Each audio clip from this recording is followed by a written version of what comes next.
Day 12 of starting a clothing store.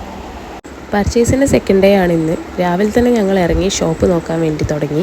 എല്ലാ ചോയ്സിലും വരുന്ന different category of ഡ്രസ്സുകൾ പർച്ചേസ് ചെയ്യാന്നുള്ളത് ഞങ്ങൾ ആദ്യം തീരുമാനിച്ചൊരു കാര്യമായിരുന്നു. അതുകൊണ്ട് തന്നെ റാൻഡം ആയിട്ടുള്ള സ്ഥലങ്ങളിൽ പോയിട്ട് അവിടുത്തെ കളക്ഷൻസും കാര്യങ്ങളും കണ്ടിട്ട് അവിടുന്ന് ഹാൻഡ് പിക്ക് ചെയ്തിട്ടാണ് ഞങ്ങൾ മിക്ക പർച്ചേസും ചെയ്തിട്ടുണ്ടായിരുന്നത്. മഴയൊന്ന് കൂടിയപ്പം ബാക്കി പരിപാടിയൊക്കെ ഒരു കട്ടൻ കുടിച്ചിട്ടാവാമെന്ന് തീരുമാനിച്ചു.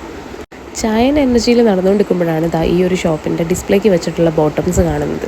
നേരെ കയറി നോക്കുമ്പോൾ ഞങ്ങൾക്ക് വേണ്ട ചോയ്സിലുള്ള ഒരുപാട് ബോട്ടത്തിൻ്റെ കളക്ഷൻസ് അവിടെ കണ്ടു.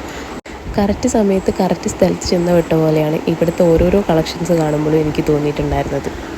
ആക്സിഡൻ്റലി കണ്ടൊരു ഷോപ്പാണെന്നുണ്ടെങ്കിലും ഓൾ ഇൻ വൺ എന്നൊക്കെ പറയാൻ പറ്റുന്നൊരു ഡീലേഴ്സ് ആയിരുന്നു ഇവർ. പിന്നെ I learned one thing from purchase today because the patience makes choice clear.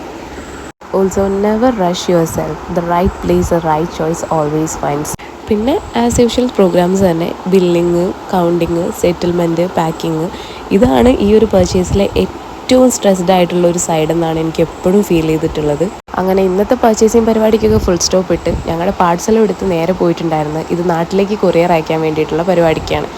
Again റൂമിലെത്തി ഫ്രഷായി അടുത്ത് ഞങ്ങൾക്ക് ചെയ്യാനുണ്ടായിട്ടുണ്ടായിരുന്നു ഞങ്ങൾ ആക്സസറി പർച്ചേസിങ്ങിന് വേണ്ടിയിട്ട് നിയറസ്റ്റ് ഉള്ള മാർക്കറ്റ് കണ്ടുപിടിക്കുക എന്നുള്ളതാണ്. Anyway stay tune with us for more updates and thank you.